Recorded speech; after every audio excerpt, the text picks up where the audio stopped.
ನಂದೋರು ಸಂವಿದ್ಯುತಿ ಬಲಬಹುಲೋದಾರ್ಯ ವೀರ್ಯಾದಿದೇಹಂ ಚಿಂತಾ ಸಂತಾಪಲೇಪೋದ್ಭವಮೃತಿಮುಖರಾಶೇಷದೋಷಾದಿದೂರಂ सद्भिर्वैराग्यभक्तिश्रुतिमतिनियतध्यानजज्ञानयोगात् गम्यं वन्दे मुकुन्दाभितममलमलं ब्रह्मवेदान्तवेद्यं नमस्ते प्राणेश प्रणतविभवायावनिमगाः नमः स्वामिन् रामप्रियतमहनुमन् गुरुगुणा नमस्तुभ्यं भीमप्रबलतमकृष्णेष्टभगवन् नमः श्रीमन्मध्वप्रदिशसुदृशन्नो जय जय तपो विद्या विरक्त्यादि सद्गुणो घाकरानहं वादिराजगुरून् वन्दे हयग्रीवदयाश्रयान् मूकोऽपि यत्प्रसादेन मुकुन्दशयनायते राजराजायते रिक्तो राघवेन्द्रं तमाश्रयेत् वादे विजयशीलाय वरदाय वरार्थिनां वदान्यजनसिंहाय वरदेन्द्राय ते नमः सुषमीन्द्रकराब्जोत्थं राघवेन्द्रगुरुप्रियं सुयतीन्द्रगुरुं वन्दे मूलरामार्चने रतं तपस्वाध्यायशुश्रूषा कृष्णपूजारतं मुनिं विश्वेशमिष्टदं वन्दे परिव्राट् चक्रवर्तिनं श्रीगुरुभ्यो नमः हरिः ओम् वन्दे वन्द्यं विधिभवमहेन्द्रादिवृन्दारकेन्द्रैः व्यक्तं व्याप्तं स्वगुणगणतो देशतः कालतश्च भूतावद्यं सुखचितिमयैर्मङ्गलैर्युक्तमङ्गैः सानाच्छन्नो विददधिकं ब्रह्मनारायणाख्यं श्रीगुरुभ्यो नमः हरिः ओम् ಸಂಗ್ರಹ ರಾಮಾಯಣ ಎನ್ನುವಂತಹ ಗ್ರಂಥದಲ್ಲಿ ರಾಮನ ಅವತಾರದಕ್ಕಿಂತ ಮುಂಚೆ ದಶರಥನ ಚರಿತ್ರೆಯನ್ನು ತಿಳಿಸಿಕೊಡ್ತಾ ಬರ್ತಾರೆ ನಾರಾಯಣ ಪಂಡಿತಾಚಾರ್ಯರು. ಆ ಸೂರ್ಯವಂಶ ಎನ್ನುವಂಥದ್ದು ಹೇಗೆ ಪ್ರಾರಂಭವಾಯಿತು, ಕಶ್ಯಪ ಋಷಿಗಳ ಮಗನಾಗಿ ಆ ಶ್ರಾದ್ದದೇವ ಅನ್ನುವಂತಹ ಹೆಸರಿನಿಂದ ವೈವಸ್ವತ ಮನು ತಾನು ಹುಟ್ಟುತ್ತಾನೆ. ಆ ವೈವಸ್ವತ ಮನುವೇನೇ ಸೂರ್ಯನ ಅವತಾರ. ಆ ಸೂರ್ಯನೇನೆ ಮುಂದೆ ರಾಮನ ಜನ್ಮಕ್ಕೆ ಮೂಲ ಪ್ರಭೃತಿ ಆಗ್ತಾನೆ. ಆದ್ದರಿಂದ ರಾಮನ ವಂಶ ಅಂತಂದ್ರೆ ಸೂರ್ಯವಂಶ ಅಂತ ನಾವೆಲ್ಲರೂ ಕೂಡ ಕರೀತೇವೆ. ಅಂತಹ ವಂಶದಲ್ಲಿ ಅನೇಕ ಮಂದಿ ರಾಜರುಗಳು ಬರ್ತಾರೆ. ದಿಲೀಪ ರಾಜ ಮುಂತಾದ ಅನೇಕ ದೊಡ್ಡ ದೊಡ್ಡ ರಾಜರುಗಳು ಉತ್ತಮವಾದ ರಾಜ್ಯವನ್ನು ತಾವು ಪರಿಪಾಲನೆ ಮಾಡ್ತಾ ಕೀರ್ತಿವಂತರಾಗಿ ಜೀವನವನ್ನು ಮಾಡ್ತಾರೆ. ಅದೇ ಕುಲದಲ್ಲಿ ಹುಟ್ಟಿರ್ತಕ್ಕಂಥವನು ದಶರಥ ಮಹಾರಾಜ. ದಶರಥ ಮಹಾರಾಜನ ಚರಿತ್ರೆಯನ್ನ ನಿನ್ನೆ ಸ್ವಲ್ಪ ಚಿಂತನೆ ಮಾಡ್ತಾ ಬಂದ್ವಿ. ದಶಸು ದಿಕ್ಷುರಥಃ, 10 ದಿಕ್ಕಿಂದಲೂ ಕೂಡ ಒಟ್ಟಿಗೆ ಯುದ್ಧಕ್ಕೆ ಬಂದರೂ ಕೂಡ ಗೆಲ್ಲುವ ತಾಕತ್ತು ದಶರಥ ಮಹಾರಾಜನಿಗೆ ಇತ್ತಂತೆ. ಅಷ್ಟು ಬಿಲ್ಲು ಬಾಣ ವಿದ್ಯೆಯಲ್ಲಿ ನೈಪುಣ್ಯವನ್ನು ಹೊಂದಿರತಕ್ಕಂತಹ ಒಬ್ಬ ವೀರ ದಶರಥ ಮಹಾರಾಜ. ಎಲ್ಲ ರಾಜರುಗಳು ಮುತ್ತಿನ ಸರದಂತೆ ಇದ್ರೆ ಮುತ್ತಿನ ಸರಕ್ಕೆ $1 ಅಂತೆ ಇತ್ತಂಥವನು ದಶರಥ ಮಹಾರಾಜ. ಯಾವತ್ತಿಗೂ ಕೂಡ ಒಂದು ಸರಕ್ಕೆ ಒಂದು ದೊಡ್ಡದಾದ $1 ಹಾಕೊಂಡ್ರೆ ಅದು ಶೋಭೆ, ಹೌದಲ್ವ? ಹಾಗೆ ಇಡೀ ಸೂರ್ಯವಂಶಕ್ಕೆ ತಿಲಕದಂತೆ ಇರ್ತಕ್ಕಂಥವನು ದಶರಥ ಮಹಾರಾಜ ತಾನಾಗಿದ್ದ. ಅಂತಹ ದಶರಥ ಮಹಾರಾಜನಿಗೆ ಪುತ್ರ ಸಂತತಿ ಎನ್ನುವಂಥದ್ದು ಇರಲಿಲ್ಲ. ಅನೇಕ ದಿನಗಳಾದರೂ ಕೂಡ ಸಂತಾನ ಭಾಗ್ಯ ಎನ್ನುವಂಥದ್ದು ಇಲ್ಲದೇನೆ ಜೀವನವನ್ನು ಮಾಡ್ತಾ ಇರ್ತಕ್ಕಂತಹ ದಶರಥ ಮಹಾರಾಜ ತಾನು ಸುಮಂತ್ರ ಎನ್ನುವಂತಹ ತನ್ನ ಮಂತ್ರಿಯನ್ನು ಕರೆಸಿ ತಾನು ಕೇಳ್ತಾನೆ, ನನಗೆ ಸಂತಾನ ಆಗ್ಬೇಕಂದ್ರೆ ನಾನು ಏನು ಮಾಡಬೇಕು ಅಂತ ಹೇಳಿ ಮಂತ್ರಾಲೋಚನೆ ಮಾಡಿಸಿಕೊಂಡಾಗ ಎಲ್ಲರೂ ಕೂಡ ಹೇಳ್ತಾರೆ, ಅನೇಕ ಋತ್ವಿಜರನ್ನ ಬ್ರಾಹ್ಮಣರನ್ನ ಕರೆಸಿ ಒಂದು ಅಶ್ವಮೇಧ ಯಾಗವನ್ನ ಮಾಡೋಣ. ಆಗ ಭಗವಂತನ ಸಂಕಲ್ಪ ಅದು ಹಾಗಿತ್ತು. ದಶರಥ ರಾಜನ ಕೈಯಲ್ಲಿ ಅಶ್ವಮೇಧ ಯಾಗ ಮಾಡಿಸ್ಬೇಕೆನ್ನುವಂಥದ್ದೇ ಸಂಕಲ್ಪವಾಗಿತ್ತು. ಆದ್ದರಿಂದ ಆ ಸುಮಂತ್ರ ಎನ್ನುವಂತಹ ಮಂತ್ರಿ ತಾನು ಹೋಗಿ 5 ಮಂದಿ ಬ್ರಾಹ್ಮಣರನ್ನ ತಾನು ಕರ್ಕೊಂಡು ಬರ್ತಾನಂತೆ. ಸುಯಜ್ಞ, ವಾಮದೇವ, ಜಾಬಾಲಿ, ಕಶ್ಯಪ, ವಸಿಷ್ಠ ಎನ್ನುವಂತಹ 5 ಮಂದಿ ಬ್ರಾಹ್ಮಣರನ್ನ ತಾನು ಯಜ್ಞಕ್ಕೆ ತಾನು ಸ್ವಾಗತ ಮಾಡ್ತಾನೆ. ತಾನು ಆಹ್ವಾನವನ್ನು ಕೊಟ್ಟು ಕರ್ಕೊಂಡು ಬರ್ತಾನೆ. ಇಲ್ಲಿವರೆಗೂ ಕೂಡ ನಿನ್ನೆ ಚಿಂತನೆ ಮಾಡ್ತಾ ಬಂದೆ. ಅದ್ಯ ಕಥಾನುವಾದ. ಈ ವಿಧವಾಗಿ ದಶರಥ ಮಹಾರಾಜ ಆ ಎಲ್ಲಾ ವಿಧವಾದ ಋತ್ವಿಜರು ಅಂದ್ರೆ ಬ್ರಾಹ್ಮಣರನ್ನ ಸಂಸ್ಕೃತದಲ್ಲಿ ಋತ್ವಿಜರು ಅಂತ ಕರೀತಾರೆ. ಆ ಋತ್ವಿಜರನ್ನ ದಶರಥ ಮಹಾರಾಜ ಸ್ವಾಗತ ಹೇಳ್ತಾನಂತೆ. ಎಷ್ಟು ವಿಧವಾದ ಒಂದು ಸ್ವಾಗತವನ್ನು ತಾನು ಮಾಡಿದ. ಬಂದ ಅತಿಥಿಗಳಿಗೆ ಈ ತರಹದ ಸ್ವಾಗತ ಮಾಡಬೇಕು ಅಂತ ದಶರಥ ಮಹಾರಾಜ ತಾನು ತೋರಿಸಿಕೊಡ್ತಾನೆ. ಆಗತೆ ಸ್ವಾಗತಂ ಬ್ರೂಯಾತ್, ದೃಷ್ಟಿಂ ದದ್ಯಾತ್, ವಾಚಂ ದದ್ಯಾತ್, ಮನೋದದ್ಯಾಚ ಸ್ಮೃತಾಂ, ಉತ್ಥಾಯ ಚ ಆಸನಂ ದದ್ಯಾತ್, ಏಷ ಧರ್ಮ ಸನಾತನಃ. ಒಬ್ಬ ಯಾರಾದ್ರೂ ಮನೆಗೆ ಅತಿಥಿಗಳು ಬಂದಾಗ, ಬ್ರಾಹ್ಮಣರು ಬಂದಾಗ ನಾವು ಹಾಗೆ ತಿರಸ್ಕಾರ ಮಾಡಕೂಡದು. ಅವರು ಬಂದಾಗ ಆಗತೆ ಸ್ವಾಗತಂ ಬ್ರೂಯಾತ್, ಬಂದು ಕೂಡಲೇ ಬನ್ನಿ ಸ್ವಾಗತ ಅಂತ ಹೇಳೋರನ್ನ ಸ್ವಾಗತ ಮಾಡಬೇಕು. ಆಗತೆ ಸ್ವಾಗತಂ ಬ್ರೂಯಾತ್, ದೃಷ್ಟಿಂ ದದ್ಯಾತ್, ಅವ್ರು ಮಾತನಾಡುವಾಗ ಎಲ್ಲೋ ನೋಡ್ತಾ ಮಾತನಾಡಬಾರ್ದು, ಅವರನ್ನೇ ನೋಡಿ ಮಾತನಾಡಬೇಕಂತ. ಇದೊಂದು ಗೌರವ, ಅವರಿಗೆ ಕೊಡುವಂತಹ ಗೌರವ. ದೃಷ್ಟಿಂ ದದ್ಯಾತ್, ವಾಚಂ ದದ್ಯಾತ್, ಅವ್ರು ಮಾತನಾಡುವಾಗ ಅವ್ರ ಮಾತಿಗೆ ವ್ಯತಿರಿಕ್ತವಾಗಿ ನಾವು ಬೇರೆ ಏನೋ ಮಾತನಾಡಬಾರ್ದು. ಅವ್ರು ಏನ್ ಮಾತನಾಡ್ತಾ ಇದ್ದಾರೋ ಅದಕ್ಕೆ ತಕ್ಕಂತೆ ನಾವು ಕೂಡ ಮಾತನಾಡಬೇಕು. ವಾಚಂ ದದ್ಯಾತ್, ಮನೋದದ್ಯಾತ್, ದೃಷ್ಟಿಯೂ ಇರತ್ತೆ, ಮಾತು ಅದೇ ಇರತ್ತೆ. ಮನಸ್ಸೆಲ್ಲೋ ಇದ್ರೆ ಉಪಯೋಗ ಇಲ್ಲ, ಮನಸ್ಸು ಕೂಡ ಅವರಲ್ಲೇ ಇಟ್ಟು ಮಾತನಾಡಬೇಕು. ಈ ವಿಧವಾಗಿ ಬಂದವರಿಗೆ ಸ್ವಾಗತವನ್ನ ಹೇಳಬೇಕು. ವಾಚವನ್ನ ಅಂದ್ರೆ ಅವ್ರಿಗೆ ತಕ್ಕಂತೆ ಮಾತನಾಡಬೇಕು, ನೋಡ್ತಾ ಮಾತನಾಡಬೇಕು, ಮನಸ್ಸನ್ನು ಅವರಲ್ಲೇ ಇಟ್ಟು ಮಾತನಾಡಬೇಕು. ಇಷ್ಟೆಲ್ಲ ಮಾಡಿದ್ರೂ ಕೂಡ ಸಾಕಾಗೋದಿಲ್ಲ. ಉತ್ಥಾಯ ಚ ಆಸನಂ ದದ್ಯಾತ್, ದೊಡ್ಡವರು ಬಂದಾಗ ನಾವು ಕೂತಿದ್ರೆ ನಾವು ಎದ್ದು ಬಿಟ್ಟು ಅವರಿಗೆ ನಮ್ಮ ಆಸನವನ್ನು ಬಿಟ್ಟು ಕೊಡಬೇಕು. ಬನ್ನಿ ಇಲ್ಲಿ ಕೂತ್ಕೊಳ್ಳಿ ಅಂತ ಹೇಳಿ ಆಸನವನ್ನ ಕೊಡಬೇಕು. ಒಂದು ವೇಳೆ ಆಸನವನ್ನ ಕೊಡದೆ ಹೋದ್ರೆ ಏನ್ ಅನರ್ಥ ಆಗತ್ತೆ ಶಾಸ್ತ್ರ ತಿಳಿಸಿಕೊಡತ್ತೆ. ದೊಡ್ಡವರು ಬಂದಾಗ ನಾವೇನಾದ್ರೂ ಆಸನವನ್ನು ನಾವು ಕೊಡದೆ ಹೋದ್ರೆ, ಹಾಗೆ ಬಂದರೂ ಕೂಡ ನಾವು ಹಾಗೆ ಕೂತ್ಕೊಂಡಿದ್ರೆ ನಮ್ಮ ಮೃತ್ಯು, ನಮ್ಮ ಪ್ರಾಣ ಎನ್ನುವಂಥದ್ದು ಮೇಲೆ ಏಳಲಿಕ್ಕೆ ಪ್ರಾರಂಭವಾಗತ್ತಂತೆ. ಅದು ಕೇಳತ್ತಂತೆ, ದೊಡ್ಡವರು ಬಂದಿದ್ದಾರೆ, ನೀನ್ ಹೇಳ್ತೀಯೋ ನಿನ್ನಲ್ಲಿ ನಾನೇ ಹೇಳೋ ಅಂತ ಕೇಳತ್ತಂತೆ. ನೀನ್ ಎದ್ದಿ ಅಂತಂದ್ರೆ ನಾನು ಕೂಡ್ತೀನಿ, ನೀ ಹೇಳಿಲ್ಲ ಅಂದ್ರೆ ನೀ ಹಂಗೆ ಕೂತಿರೋ ನಾನೇ ಎದ್ದು ಹೋಗ್ಬಿಡ್ತೀನಿ ಅಂತ. ಆದ್ರಿಂದ ದೊಡ್ಡವರು ಬಂದಾಗ ಉತ್ಥಾಯ ಚ ಆಸನಂ ದದ್ಯಾತ್, ನಾವು ಎದ್ದು ಅವರಿಗೆ ಸ್ವಾಗತ ಹೇಳಿ ಇಷ್ಟೆಲ್ಲ ಮಾಡಿ ಅವರನ್ನು ಕೂಡಿಸ್ಬೇಕಂತೆ. ಆವಾಗ ಏಷ ಧರ್ಮ ಸನಾತನ, ಇದು ಸನಾತನ ಧರ್ಮದಿಂದ ಬಂದಿರತಕ್ಕಂತಹ ಒಂದು ಅತಿಥಿ ಸತ್ಕಾರ ಅಂತ ಕರೀತಾರೆ. ಇಂತಹ ಸತ್ಕಾರವನ್ನ ಮಾಡಬೇಕು. ಆ ವಿಧವಾಗಿ ದಶರಥ ಮಹಾರಾಜ ಬಂದಿರತಕ್ಕಂತಹ 5 ಮಂದಿ ಬ್ರಾಹ್ಮಣರನ್ನು ಕೂಡ ಇಷ್ಟೆಲ್ಲ ಗೌರವಪೂರ್ವಕವಾಗಿ ಸಿಂಹಾಸನವನ್ನ ಕೊಡ್ತಾನಂತೆ. ಸಿಂಹಾಸನ ಕೊಟ್ಟು ಅದರಲ್ಲಿ ಕೂಡಿಸ್ತಾನೆ. ಕೂಡಿಸಿ ಅನಂತರ ತನ್ನ ಮಂತ್ರಿವರ್ಗದವರಿಗೆ, ತನ್ನ ಪರಿವಾರದವರಿಗೆ ಆದೇಶ ಮಾಡ್ತಾನೆ, ಅಶ್ವಮೇಧ ಯಾಗ ಮಾಡಲಿಕ್ಕೆ ನಾನಿದ್ದೇನೆ. ಅಶ್ವಮೇಧ ಯಾವುದಕ್ಕೋಸ್ಕರ ಅಂದ್ರೆ ಭಗವಂತನ ಪ್ರೀತಿಗೋಸ್ಕರ. ಅನಂತರ ಮತ್ತೆ ಪುತ್ರ ಸಂತಾನ ಯಾಗ ಮಾಡ್ತಾನೆ, ಪುತ್ರಕಾಮೇಷ್ಟಿ ಯಾಗ ಮಾಡ್ತಾನೆ. ಆದ್ರೆ ಮೊದಲಿಗೆ ಮಾಡುವುದು ಭಗವಂತನ ತೃಪ್ತಿಗೋಸ್ಕರ. ವಿಷ್ಣು ಪ್ರೇರಣೆಯ ವಿಷ್ಣು ಪ್ರೀತ್ಯರ್ಥಂ, ಭಗವಂತ ಪ್ರೇರಣೆ ಮಾಡಿದ್ದಾನೆ, ಭಗವಂತನ ಪ್ರೀತಿಗೋಸ್ಕರ ನಾನು ಅಶ್ವಮೇಧ ಯಾಗ ಮಾಡ್ತಾ ಇದ್ದೇನೆ. ಇದು ಭಾಗವತ ಧರ್ಮ. ಇದು ಏನು ಯಾವುದೋ ಫಲಾಪೇಕ್ಷೆ ಇಟ್ಕೊಂಡು ನಾವು ಕರ್ಮವನ್ನು ಮಾಡಕೂಡದು. ಯಾವುದೇ ಆದರೂ ಕೂಡ ಒಂದು ಪಾರಾಯಣ ಮಾಡಬೇಕು ಅಂತಾದ್ರೆ, ಒಂದು ಅಭಿಷೇಕ ಮಾಡಬೇಕಾದ್ರೆ, ಒಂದು ನಮಸ್ಕಾರ ಮಾಡಬೇಕಂತಾದ್ರೂ ಕೂಡ ನಾವು ಇದು ಕೊಡು ಅದು ಕೊಡು ಅಂತ ಹೇಳಿ ಭಗವಂತನನ್ನ ಯಾಚಿಸಬಾರದು. ನಿಸ್ವಾರ್ಥದಿಂದ ಭಗವಂತನನ್ನು ನಾವು ಆರಾಧನೆ ಮಾಡಿದ್ರೆ ನಮ್ಗೆ ಏನ್ ಬೇಕು ನಮಗಿಂತ ಚೆನ್ನಾಗಿ ಭಗವಂತನಿಗೆ ಗೊತ್ತುಂಟು. ಆದ್ರಿಂದ ನಾವು ಕೇಳಿದ್ದನ್ನು ಮಾತ್ರ ಅಲ್ಲದೆ ಅದಕ್ಕಿಂತ ಅಧಿಕವಾಗಿ ಕೊಡ್ತಾನೆ ಭಗವಂತ. ಆದ್ರಿಂದ ದಶರಥ ಮಹಾರಾಜ ತೀರ್ಮಾನ ಮಾಡಿದ, ಭಗವಂತ ಪ್ರೇರಣೆ ಮಾಡಿದ್ದಾನೆ, ಭಗವಂತನ ಪ್ರೀತಿಗೋಸ್ಕರವೇ ನಾನು ಅಶ್ವಮೇಧ ಯಾಗವನ್ನು ಮಾಡಬೇಕು. ಆದ್ದರಿಂದಾಗಿ ಆ ಯಾಗಕ್ಕೆ ಬೇಕಾಗಿರ್ತಕ್ಕಂತಹ ಅನೇಕ ಸಾಮಗ್ರಿಗಳನ್ನು ಸಿದ್ಧಪಡಿಸಿ ಅಂತ ಹೇಳಿ ತನ್ನ ಪರಿವಾರದವರೆಲ್ಲರಿಗೂ ಕೂಡ ಹೇಳ್ತಾನೆ. ಪರಿವಾರದವರು ಅನೇಕ ವಿಧವಾದ ಸಜ್ಜೆಯನ್ನು ಮಾಡ್ತಾರೆ, ಸಿದ್ಧ ಮಾಡ್ತಾರೆ. ಆಕಳು ತುಪ್ಪವನ್ನು ತರ್ತಾರೆ ಹೋಮಕ್ಕೆ, ಅದೇ ವಿಧವಾಗಿ ಅನೇಕ ಸಮಿತ್ತುಗಳನ್ನು ತರ್ತಾರೆ. ಅಶ್ವತ್ಥ ವೃಕ್ಷದ ಇಂಧನವನ್ನು ತರ್ತಾರೆ, ಇಂಧನ ಅಂದ್ರೆ ಕಟ್ಟಿಗೆ, ಇಂಧನವನ್ನ ತರ್ತಾರೆ. ಅದೇ ವಿಧವಾಗಿ ಬ್ರಾಹ್ಮಣರಿಗೆ ಬೇಕಾಗಿರ್ತಕ್ಕಂತಹ ದರ್ಭೆ ಮುಂತಾದವನ್ನ ತರ್ತಾರೆ. ಈ ವಿಧವಾಗಿ ಅನೇಕ ಸಿದ್ಧವನ್ನ ಮಾಡ್ತಾರೆ ಎಲ್ಲ ದಶರಥ ಮಹಾರಾಜನ ಒಂದು ಪುರಜನರು. ಇಷ್ಟೆಲ್ಲ ಆದ ನಂತರ ಆ ದಶರಥ ಮಹಾರಾಜನ ಹತ್ರ ಒಬ್ಬ ತನ್ನ ಮಂತ್ರಿ ಆಗಿರ್ತಕ್ಕಂತಹ ಸುಮಂತ್ರ ತಾನು ಬಂದು ಮಾತನಾಡ್ತಾನೆ. ದಶರಥ ಮಹಾರಾಜ ಸ್ವಲ್ಪ ಪಕ್ಕಕ್ಕೆ ಬಾ ಮಾತಾಡ್ತೇನೆ ಅಂತ ಹೇಳ್ತಾನೆ. ಏನ್ ಹೇಳ್ತಾನೋ ಅಂತ ಟೆನ್ಷನ್ ಅಲ್ಲಿ ದಶರಥ ಮಹಾರಾಜನು ಕೂಡ ಅವನ ಹತ್ರ ಹೋಗ್ತಾನಂತೆ. ಏಕಾಂತೆ ಅಂತವಾದೇನ ರಾಜಾನಂ ಪುತ್ರ ಲಾಲಸಂ ಸುಮಂತ್ರೋ ಮಂತ್ರತತ್ವಜ್ಞಃ ಪ್ರಣಿಪತ್ಯಮಿದಬ್ರವೀತ್. ಪ್ರಣಿಪತ್ಯ ಇದಮಬ್ರವೀತ್. ಸುಮಂತ್ರ ರಾಜನನ್ನ ಕರೆದ ಅಂದ ಮಾತ್ರಕ್ಕೆ ಅಹಂಕಾರದಿಂದ ಕರೆದ ಅಂತ ತಿಳ್ಕೊಳ್ಬಾರ್ದು. ಪ್ರಣಿಪತ್ಯ ಇದಮಬ್ರವೀತ್. ಆ ರಾಜನಿಗೆ ನಮಸ್ಕಾರ ಮಾಡಿ ಸುಮಂತ್ರ ಕೆಲವೊಂದು ಮಾತನ್ನ ಮಾತನಾಡ್ತಾನಂತೆ ದಶರಥ ಮಹಾರಾಜನ ಮುಂದೆ. ಏನು ಮಾತನಾಡಿದ? ಸುಮಂತ್ರ ಮಂತ್ರಿ.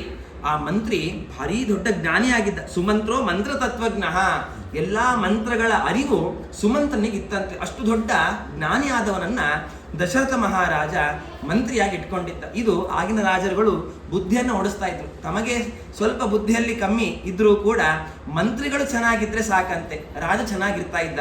ಅದನ್ನು ನಾವು ಬುದ್ಧಿವಂತಿಕೆ ಓಡಿಸ್ಬೇಕು. ನಮ್ಮ ಪರಿವಾರದವರನ್ನ ಚೆನ್ನಾಗಿಟ್ಕೊಂಡ್ರೆ ನಾವು ಸ್ವಚ್ಛಂದವಾಗಿರ್ಲಿಕ್ಕೆ ಸಾಧ್ಯ, ಧರ್ಮದಿಂದ ಇರಲಿಕ್ಕೆ ಸಾಧ್ಯ. ನಮ್ಮ ಪರಿವಾರದವರು ಅಂದರೆ ಸ್ನೇಹಿತರು, ನಮ್ಮ ರಿಲೇಟಿವ್ಸ್ ಆಗ್ಬೋದು, ಸ್ನೇಹಿತರಾಗ್ಬೋದು, ಎಲ್ಲರನ್ನೂ ಕೂಡ ಒಳ್ಳೆಯವರನ್ನು ನಾವು ಆರಿಸಿಕೊಳ್ಬೇಕು ಎನ್ನುವಂತಹ ತತ್ವವೇ ರಾಮಾಯಣ ನಮಗೆ ತಿಳಿಸಿಕೊಡತ್ತೆ. ಅಂತಹ ಸುಮಂತ್ರ ಭಾರಿ ಮಂತ್ರಜ್ಞಾನಿಯಾಗಿದ್ದ.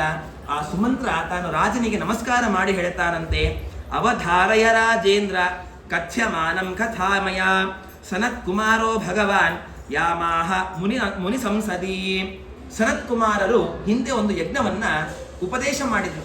ಅದು ಏನು ಆ ಕಥೆ ನಾನು ನಿನಗೆ ತಿಳಿಸಿಕೊಡ್ತೇನೆ. ಆ ವಿಧವಾಗಿ ನೀನು ಅಶ್ವಮೇಧ ಯಾಗವನ್ನು ಮಾಡಿದರೆ ನಿನ್ನ ಯಾಗ ಭಗವಂತ ಸಂತೃಪ್ತಿಯಾಗಿ ಸ್ವೀಕಾರ ಮಾಡ್ತಾನೆ. ಏನು ಹೇಳ್ತಾನೆ ಸುಮಂತ್ರ, ಏನಾಗಿತ್ತು ಹಿಂದೆ ಅಂತಂದರೆ, ಹಿಂದೆ ವಿಭಾಂಡಕ ಎನ್ನುವಂತಹ ಋಷಿಗಳು, ವಿಭಾಂಡಕ ಋಷಿಗಳು ಯಾರು ಅಂದರೆ ಕಶ್ಯಪ ಋಷಿಗಳ ಮಕ್ಕಳು. ವಿಭಾಂಡಕಶ್ಚ ಕಾಶ್ಯಪಾಹ ಕಶ್ಯಪಸ್ತ್ಯತ್ಯನಂದನಃ ಭವಿಷ್ಯತಿ ಉತ್ತಮಶೃಂಗ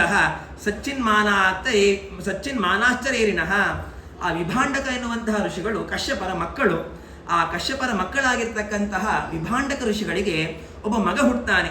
ಆ ಮಗ ಯಾರು ಅಂತಂದರೆ ಋಷ್ಯಶೃಂಗ ಎನ್ನುವಂತಹ ಮಗ. ಭಾರಿ ದೊಡ್ಡ ಜ್ಞಾನಿ. ಭಾರಿ ದೊಡ್ಡ ಜ್ಞಾನಿ ಅಂದರೆ ಕೇವಲ ವಿದ್ಯೆಯನ್ನು ಮಾತ್ರ ಕಲ್ತಿರಲಿಲ್ಲ, ವಿದ್ಯೆಗೆ ಅನುಗುಣವಾಗಿ ಆ ವಿದ್ಯೆ ಕರಗತವಾಗಿತ್ತಂತೆ, ಸಿದ್ಧಿಯಾಗಿತ್ತು. ಯಾವತ್ತಿದ್ರೂ ಕೂಡ ನಾವು ಹಾಗೆ ಸಾಧನೆ ಮಾಡಬೇಕು. ಒಂದು ಗಾಯತ್ರಿ ಮಂತ್ರವನ್ನು ನಾವು ತಂದೆಯಿಂದ ಉಪದೇಶ ಪಡೆದು ಗಾಯತ್ರಿ ಮಂತ್ರ ಜಪ ಮಾಡಿದರೆ ಸಾಕಾಗೋದಿಲ್ಲ, ಗಾಯತ್ರಿಯನ್ನು ಸ್ವಲ್ಪವಾದರೂ ಸಿದ್ಧಪಡಿಸ್ಕೊಳ್ಬೇಕು. ಆ ಸಾಧನೆಗೆ ನಾವು ಹೆಜ್ಜೆ ಇಡಬೇಕು. ಆ ವಿಧವಾಗಿ ವಿಭಾಂಡಕ ಎನ್ನುವಂತಹ ಋಷಿಗಳ ಮಗ ಋಷ್ಯಶೃಂಗ. ಆ ಋಷ್ಯಶೃಂಗರು ಎಲ್ಲೆಲ್ಲಿ ತಾವು ಪ್ರಯಾಣ ಮಾಡ್ತಾ ಹೋಗ್ತಾರೋ ಆ ಭೂಮಿಯಲ್ಲಿರ್ತಕ್ಕಂತಹ ಬರುಗಾಲ ಅಂತ ಏನಿರುತ್ತೆ, ಭೂಮಿಯಲ್ಲಿ ಏನೇ ಅದು ಲೋಪವಾಗಿದ್ರೂ ಕೂಡ ಅದೆಲ್ಲವೂ ಕೂಡ ಸಸ್ಯಶ್ಯಾಮಲವಾಗಿ ಸಿದ್ಧವಾಗ್ತಾ ಇತ್ತು. ಕೆಲವೊಂದು ಅವರು ಹೋಗುವಂತಹ ಪ್ರದೇಶ, ಕೆಲವೊಂದು ಪ್ರದೇಶಗಳಲ್ಲಿ ಮಳೆನೇ ಬರ್ತಾ ಇರಲಿಲ್ಲ. ಅಂತಹ ಮಳೆನೇ ಬರದಿರತಕ್ಕಂತಹ ಪ್ರದೇಶ ಅವರು ಪಾದದ ಧೂಳಿಯಿಂದ ಮಳೆ ಬರಲಿಕ್ಕೆ ಪ್ರಾರಂಭವಾಗುತ್ತೆ. ಎಷ್ಟೊಂದು ಮರುಭೂಮಿ, ಅಲ್ಲಿ ಸಸ್ಯವೇ ಬೆಳೀತಾ ಇರಲಿಲ್ಲ. ಅವರು ಬಂದು ತಮ್ಮ ಪಾದಧೂಳಿ ಹಾಕಿದ್ರಂತೆ ಎಲ್ಲವೂ ಕೂಡ ಸಸ್ಯ ಬೆಳೀಲಿಕ್ಕೆ ಪ್ರಾರಂಭವಾಯಿತು. ಇಷ್ಟು ಮಂತ್ರ ಸಿದ್ಧಿ ಎನ್ನುವಂಥದ್ದು ಆ ಋಷ್ಯಶೃಂಗ ಎನ್ನುವಂತಹ ಋಷಿಗಳಲ್ಲಿ ಇತ್ತಂತೆ. ಅಂತಹ ಬ್ರಹ್ಮವರ್ಚಸ ಸಂಪನ್ನಂ ಬ್ರಹ್ಮಚರ್ಯಂ ವ್ರತಂ ಮುನಿಂ. ಬ್ರಹ್ಮಚರ್ಯವನ್ನೂ ಕಾಪಾಡಿಕೊಂಡಿದ್ರು. ಬ್ರಹ್ಮವರ್ಚಸ್ಸು ಅಂದರೆ ಎಲ್ಲಾ ಮಂತ್ರಗಳ ಸಿದ್ಧಿ. ಆ ಎಲ್ಲಾ ಮಂತ್ರಗಳ ಸಿದ್ಧಿಯೂ ಕೂಡ ಆ ಋಷ್ಯಶೃಂಗ ಎನ್ನುವಂತಹ ಋಷಿಗಳಿಗೆ ಇತ್ತಂತೆ. ಇಂತಹ ಋಷ್ಯಶೃಂಗ ಎನ್ನುವಂತಹ ಋಷಿಗಳನ್ನ ಏನಾಗತ್ತೆ ಒಂದು ದಿವಸ ಅಂತಂದ್ರೆ, ಅಂಗದೇಶದ ರಾಜ ಒಬ್ಬ ರಾಜ ಆ ಋಷ್ಯಶೃಂಗ ಎನ್ನುವಂತಹ ಋಷಿಗಳನ್ನ ತಾನು ಕರ್ಕೊಂಡು ಹೋಗ್ತಾನಂತೆ. ನಮ್ಮ ರಾಜ್ಯಕ್ಕೆ ಬನ್ನಿ ಅಂತ ಹೇಳಿ ಅವನನ್ನ ಕರ್ಕೊಂಡು ಹೋಗ್ತಾರೆ. ಕರ್ಕೊಂಡು ಹೋದಾಗ ಋಷ್ಯಶೃಂಗ ಎನ್ನುವಂತಹ ಋಷಿಗಳು ಅವನ ದೇಶಕ್ಕೆ ಹಾಗೆ ಹೋಗ್ತಾರೆ.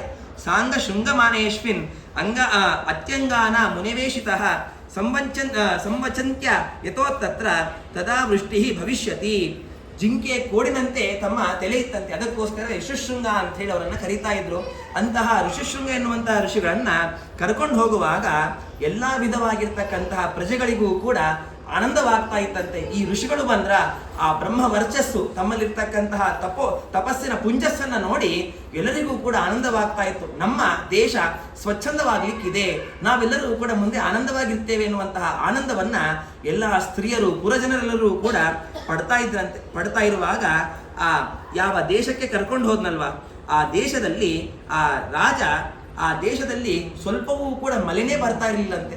ಅನೇಕ ವರ್ಷಗಳಿಂದ ಮಳೆನೇ ಇಲ್ಲದೆ, ವೃಷ್ಟಿಯೇ ಇಲ್ಲದೇನೆ ಅದು ಭೂಮಿ ಎನ್ನುವಂಥದ್ದು ಅದು ಒಣಗಿ ಹೋಗ್ಬಿಟ್ಟಿತ್ತು. ಆ ರಾಜ ಮಾತ್ರ ಅನೇಕ ಯಜ್ಞಗಳನ್ನು ಮಾಡಿಸಿದ್ದ. ಕಾರ್ಯರಿಷ್ಟಿ ಯಾಗ ಅಂತ ಒಂದು ಯಾಗ. ಕಾರ್ಯರಿಷ್ಟಿ ಯಾಗ ಅಂತಂದ್ರೆ ಮಳೆಗೋಸ್ಕರವೇ ಮಾಡುವಂತಹ ಒಂದು ಯಜ್ಞ, ಅದು ಕಾರ್ಯರಿಷ್ಟಿ ಯಾಗ ಅಂತ ಕರೀತಾರೆ. ಅಂತಹ ಕಾರ್ಯರಿಷ್ಟಿ ಯಾಗವನ್ನು ತಾನು ಮಾಡಿಸಿದ. ಎಷ್ಟೇ ಮಾಡಿಸಿದ್ರೂ ಕೂಡ ಫಲ ಮಾತ್ರ ಇಲ್ಲ. ಆದ್ರಿಂದ ಕಾರ್ಯರಿಷ್ಟಿ ಯಾಗ ಮಾಡಿಸಿದ್ರೂ ಫಲ ಇಲ್ಲ ಅಂದ್ರೆ ಆ ಯಜ್ಞವೇ ವ್ಯರ್ಥವ ಅಂತ ಹೇಳಿ ಅಂದ್ರೆ ಯಜ್ಞ ವ್ಯರ್ಥ ಅಂತ ತಿಳ್ಕೊಳ್ಬಾರದು. ಅದರಲ್ಲಿ ಯಾವುದಾದ್ರೂ ಲೋಪದೋಷಗಳಿರುವಂಥದ್ದು ಸಹಜ. ಆದರೆ ಅಂತಹ ಲೋಪದೋಷಗಳಿರೋದ್ರಿಂದಾಗಿ ಆ ಯಾಗ ಮಾಡಿದ್ರೂ ಕೂಡ ಆ ದೇಶದಲ್ಲಿ ಮಳೆ ಎನ್ನುವಂಥದ್ದೇ ಬರದೇ ಇದ್ದಾಗ ಆ ರಾಜನಿಗೆ ಉಪಾಯ ಹೊಳಿತು. ಈ ಋಷಿಗಳನ್ನು ಕರ್ಕೊಂಡು ಹೋದರೆ ಖಂಡಿತವಾಗಿಯೂ ಕೂಡ ಮಳೆ ಆಗತ್ತೆ ಅಂತ ಹೇಳಿ ಋಷಿಶೃಂಗ ಎನ್ನುವಂತಹ ಋಷಿಗಳನ್ನು ಕರ್ಕೊಂಡು ಹೋದಾಗ 3 ದಿನಗಳ ತನಕ ಆ ಋಷಿಗಳು ಆ ಊರಿನಲ್ಲಿ ವಾಸ ಮಾಡಿದ್ರಂತೆ. ಆ ವಾಸ ಮಾಡೋದ್ರಿಂದಲೇನೆ ಆ ಊರಿನಲ್ಲಿ ಮಳೆ ಎನ್ನುವಂಥದ್ದು ಅತಿಯಾಗಿ ಬರಲಿಕ್ಕೆ ಪ್ರಾರಂಭವಾಗತ್ತೆ.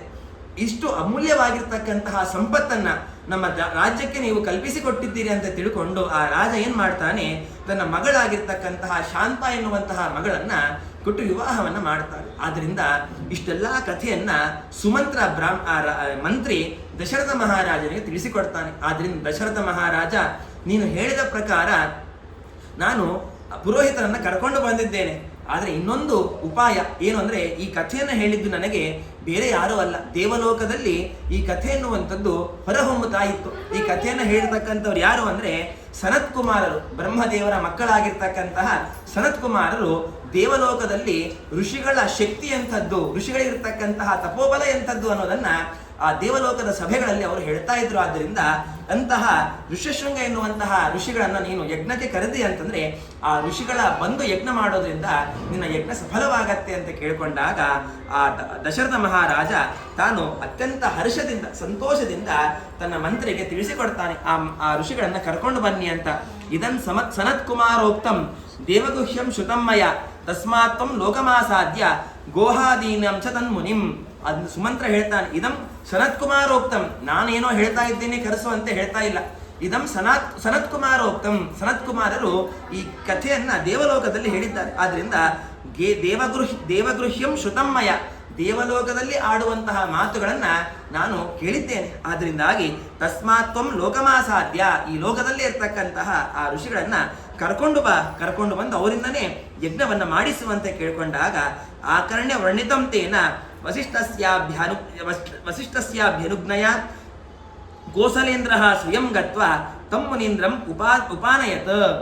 ಈ ರೀತಿಯಾಗಿ ಆ ಸುಮಂತ್ರ ತಾನು ಹೇಳಿದಾಗ ವಸಿಷ್ಠಾಭ್ಯಾನ್ ಅನುಜ್ಞಯ, ವಸಿಷ್ಠ ಋಷಿಗಳನ್ನ ಅನುಜ್ಞೆ ಕೇಳ್ತಾನಂತೆ ದಶರಥ ಮಹಾರಾಜ.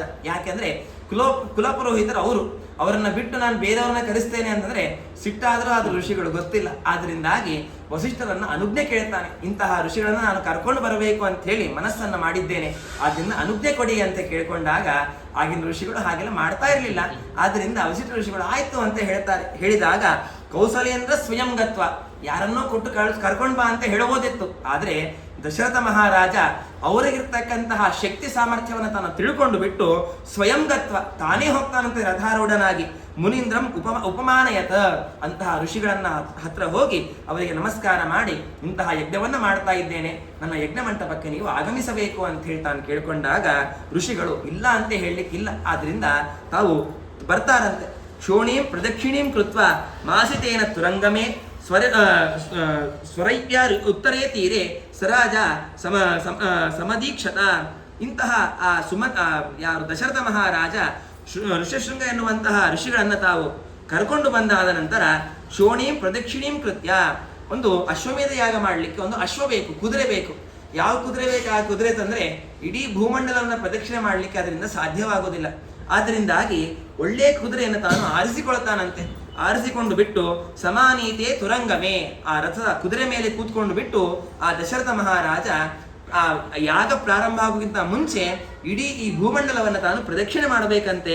ಪ್ರದಕ್ಷಿಣೆ ಮಾಡಿ ಭೂಮಿಯ ಉತ್ತರ ದಿಕ್ಕಿನಲ್ಲಿರ್ತಕ್ಕಂತಹ ಯಜ್ಞ ಮಂಟಪವನ್ನ ತಾನು ಸಿದ್ಧ ಮಾಡ್ತಾನೆ. ಎಲ್ಲಿ ಮಾಡ್ತಾನೆ ಅಂದ್ರೆ ಸರಯು ಎನ್ನುವಂತಹ ನದಿ ತೀರದಲ್ಲಿ ತಾನು ಯಜ್ಞ ಮಂಟಪವನ್ನು ತಾನು ನಿರ್ಮಾಣ ಮಾಡಿಸಿ ದಶರಥ ಮಹಾರಾಜ ಆ ಇಡೀ ಭೂಮಂಡಲವನ್ನು ಪ್ರದಕ್ಷಿಣೆ ಮಾಡಿ ಯಜ್ಞದ ದೀಕ್ಷೆಯನ್ನು ತಾನು ತೊಡ್ತಾನೆ. ಯಜ್ಞದ ದೀಕ್ಷೆ ಅಂತಂದ್ರೆ ಯಜ್ಞ ಮಾಡುವಾಗ ಯಾರ ಹತ್ರ ಕೂಡ ಮಾತನಾಡಕೂಡದು, ಎಲ್ಲಿ ಬೇಕಲ್ಲಿ ನೋಡಕೂಡದು.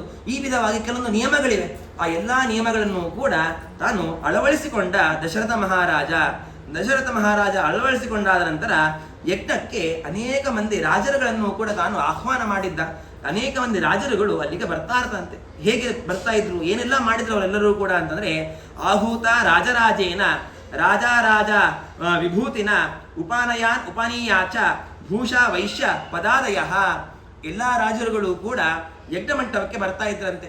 ದಶರಥ ರಾಜ ಮಾಡುವಂತಹ ಯಜ್ಞವನ್ನ ನೋಡ್ತಾ ಇದ್ರು. ಆ ರಾಜನಿಗೆ ಎಲ್ಲೋ ಈ ರಾಜ ಹೋಗಿ ಕಪ್ಪು ಹಣವನ್ನ ಸಂಪಾದನೆ ಮಾಡೋದಲ್ಲ, ಆ ರಾಜರುಗಳೇ ಬ್ಲ್ಯಾಕ್ ಮನಿ, ಏನು ಕಪ್ಪು ಹಣ ಅಂತ ಇರ್ತದೆ ಎಲ್ಲವನ್ನೂ ಕೂಡ ತಂದು ದಶರಥ ಮಹಾರಾಜನಿಗೆ ಅದನ್ನು ಸಮರ್ಪಣೆ ಮಾಡ್ತಾ ಇದ್ದಂತೆ. ಯಾಕೆಂದ್ರೆ ಈ ದಶರಥ ಮಹಾರಾಜ ಒಂದು ದೇಶಕ್ಕೆ ರಾಜ ಅಂತ ಇರಲಿಲ್ಲ, ಇಡೀ ಈ ಭೂಮಂಡಲಕ್ಕೆ ಚಕ್ರವರ್ತಿಯಾಗಿ ತಾನು ಜೀವನವನ್ನ ಮಾಡ್ತಾ ಇದ್ದ. ಅಂತಹ ಚಕ್ರವರ್ತಿಯಾದ ದಶರಥ ಮಹಾರಾಜನ ಅಡಿದಾವರಗಳಲ್ಲಿಯೇನೆ ಎಲ್ಲರೂ ಕೂಡ ತಂದು ತಮ್ಮ ಕಪ್ಪು ಕಾಣಿಕೆಯನ್ನ ಸಮರ್ಪಣೆ ಮಾಡ್ತಾ ಇದ್ರಂತೆ. ಅಷ್ಟು ಕೀರ್ತಿಯನ್ನು ಸಂಪಾದನೆ ಮಾಡಿರ್ತಕ್ಕಂಥವನು ದಶರಥ ಮಹಾರಾಜ. ದಶರಥ ರಾಜ ರಾಜ್ಯವನ್ನ ಪರಿಪಾಲನೆ ಮಾಡುವಾಗ ಇಷ್ಟೆಲ್ಲಾ ರಾಜರುಗಳನ್ನ ನಿಗ್ರಹದಲ್ಲಿ ಇಟ್ಕೊಂಡಿದ್ದ. ರಾಜರುಗಳನ್ನ ನಿಗ್ರಹದಲ್ಲಿ ಇಟ್ಕೊಂಡ ಮಾತ್ರಕ್ಕೆ ಅಹಂಕಾರ ಎನ್ನುವಂಥದ್ದು ಅಧಿಕವಾಗಬಹುದು. ಆದರೆ ದಶರಥ ರಾಜನಿಗೆ ಮಾತ್ರ ಅಹಂಕಾರವೇ ಇರಲಿಲ್ಲ. ಎಷ್ಟು ತಾನು ಯಜ್ಞವನ್ನ ಮಾಡುವಾಗ 10,000 ಗೋಗಳನ್ನ ತಾನು ಬ್ರಾಹ್ಮಣರಿಗೆ ದಾನ ಮಾಡ್ತಾನಂತೆ. ಅಷ್ಟು ಮಾತ್ರ ಅಲ್ಲ, ಅನೇಕ ಕ್ಷತ್ರಿಯರು ಬಂದಿದ್ರು. ಆ ಕ್ಷತ್ರಿಯರಿಗೆ ಸುವರ್ಣ ದಾನವನ್ನ ಮಾಡಿದಂತೆ, ಬ್ರಾಹ್ಮಣರಿಗೂ ದಾನ ಮಾಡಿದ, ಭೂದಾನವನ್ನ ಮಾಡಿದ, ತಿಲದಾನವನ್ನ ಮಾಡಿದ. ಸಾಕಷ್ಟು ದಾನಗಳನ್ನ ಅಶ್ವಮೇಧ ಯಾಗ ಮಾಡುವಂತಹ ಸಂದರ್ಭದಲ್ಲಿ ತಾನು ಮಾಡ್ತಾನೆ. ಅಶ್ವಮೇಧ ಯಾಗ ಮಾಡುವಾಗ ವಿಶೇಷವಾಗಿರ್ತಕ್ಕಂಥದ್ದು ಸುವರ್ಣ ದಾನ. ಆ ದಾನವನ್ನ ಮಾಡಿ ಉನ್ನತವಾದ ಕೀರ್ತಿಯನ್ನು ತಾನು ಸಂಪಾದನೆ ಮಾಡಿದ ದಶರಥ ಮಹಾರಾಜ. ಕೀರ್ತಿಯನ್ನು ಸಂಪಾದನೆ ಮಾಡಿ ಆಹುತಿಯನ್ನು ಕೊಡುವಾಗ ಎಲ್ಲಾ ದೇವತೆಗಳು ಕೂಡ ತಾವೇ ಬಂದು ಸ್ವತಃ ಆಹುತಿಯನ್ನು ಸ್ವೀಕಾರ ಮಾಡ್ತಾ ಇದ್ದಾರೋ ಏನೋ ಅನ್ನುವಂತಹ ನೆಪದಲ್ಲಿ ತಾನು ಅಷ್ಟು ಭಕ್ತಿಯಿಂದ ಯಜ್ಞವನ್ನ ತಾನು ಮಾಡ್ತಾ ಇದ್ದ. ಯಜ್ಞವನ್ನ ಮಾಡುವಾಗ ಅಗ್ನ್ಯಂತರ್ಗತ ಹರಣೀಪತಿ ಪರಶುರಾಮನ ಸ್ಮರಣೆ ಬೇಕು. ಆಗಿನ ಕಾಲದಲ್ಲಿ ಪರಶುರಾಮ ದೇವರು ಈಗೂ ಇದ್ದಾರೆ. ಆದ್ದರಿಂದಾಗಿ ಅಂತಹ ಪರಶುರಾಮ ದೇವರ ಆರಾಧಕನಾಗಿ ಆ ದಶರಥ ಮಹಾರಾಜ ಯಜ್ಞವನ್ನ ಮಾಡಿದ. ಈ ಅಶ್ವಮೇಧ ಯಾಗವನ್ನ ಪರಿಪೂರ್ಣ ಮಾಡಿದ ಅನಂತರ ತನ್ನ ಕೈಯಿಂದಲೇನೆ ಬ್ರಾಹ್ಮಣರು ಏನು ಮಾಡ್ತಾರೆ ಅಂದ್ರೆ ಪುತ್ರಕಾಮೇಷ್ಟಿ ಯಾಗವನ್ನ ಮಾಡಿಸ್ತಾರೆ.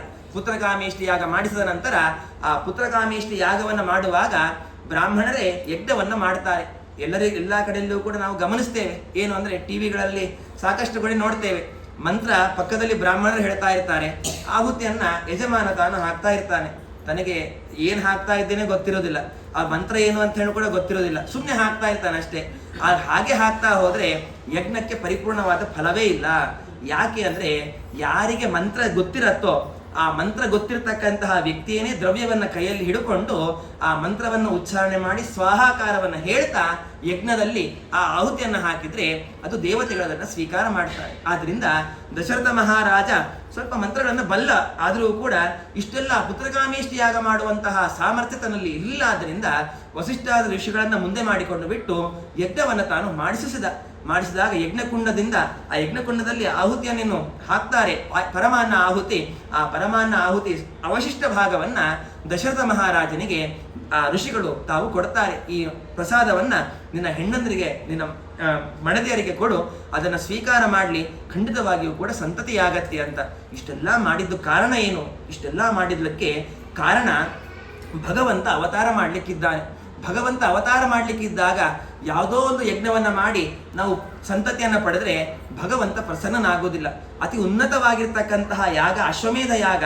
ಆ ಯಾಗವನ್ನ ಮಾಡಿಸಿ ಆ ದಂಪತಿಗಳಲ್ಲಿ ದಶರಥ ಮಹಾರಾಜ ಆಗ್ಬೋದು, ಆ 3 ಮಂದಿ ದಂಪತಿಗಳಾಗ್ಬೋದು, ಅವರ ಶರೀರ ಎನ್ನುವಂಥದ್ದು ಪವಿತ್ರವಾದಾಗ ಪವಿತ್ರವಾದ ಶರೀರದಲ್ಲಿಯೇನೆ ಪವಿತ್ರವಾದ ದಂಪತಿಗಳಲ್ಲಿಯೇ ಭಗವಂತ ತಾನು ಅವತಾರ ಮಾಡ್ತಾನೆ, ಬಿಟ್ರೆ ಬೇರೆಯವರಲ್ಲಿ ಮಾಡಲಿಕ್ಕೆ ಸಾಧ್ಯ ಇಲ್ಲ. ಆದ್ರಿಂದ ಭಗವಂತ ಪ್ರೇರಣೆಯನ್ನು ಕೊಟ್ಟು ಅಶ್ವಮೇಧ ಯಾಗವನ್ನು ಮಾಡಿಸಿ ಅನಂತರ ಪುತ್ರಕಾಮೇಷ್ಟಿ ಯಾಗವನ್ನು ಮಾಡಿಸಿ ಆ ಪರಮಾನ್ನವನ್ನ ಮಡದಿಯರಿಗೆ ಕೊಟ್ಟಾಗ ದಶರಥ ಮಹಾರಾಜ ಆ ಮಡದಿಯರು ಆ ಪರಮಾನ್ನವನ್ನ ಸ್ವೀಕಾರ ಮಾಡ್ತಾರೆ. ಯಾರ್ಯಾರಲ್ಲಿ ಯಾರ್ಯಾರು ಮಕ್ಕಳು ಹುಟ್ಟಿದ್ರು ಅವರೆಲ್ಲರೂ ಕೂಡ ಹೇಗೆ ಜನ್ಮವನ್ನ ತೊಟ್ಟರು. ಆ ರಾಮ ಸಾಕ್ಷಾತ್ ಭಗವಂತ ಷಡ್ಗುಣೈಶ್ವರ್ಯ ಸಂಪನ್ನನಾದ ನಾರಾಯಣ. ಆ ಭಗವಂತ ಯಾಕೆ ಅವತಾರ ಮಾಡಿದ, ಅದರ ಹಿನ್ನೆಲೆ ಏನು ಅನ್ನೋದನ್ನ ನಾಳೆ ಚಿಂತನೆ ಮಾಡೋಣ ಅಂತ ಹೇಳ್ತಾ ಇವತ್ತಿನ 4 ಮಾತುಗಳನ್ನ ಗುರುಗಳ ಅಂತರ್ಯಾಮಿ ವೇದವ್ಯಾಸ ಪರಮಾತ್ಮನ ಪಾದಾರಂಧಗಳಲ್ಲಿ ಸಮರ್ಪಣೆ ಮಾಡ್ತಾ ಹರೇ ನಮಃ. ಶ್ರೀಕೃಷ್ಣ ಅರ್ಪಣಮಸ್ತು.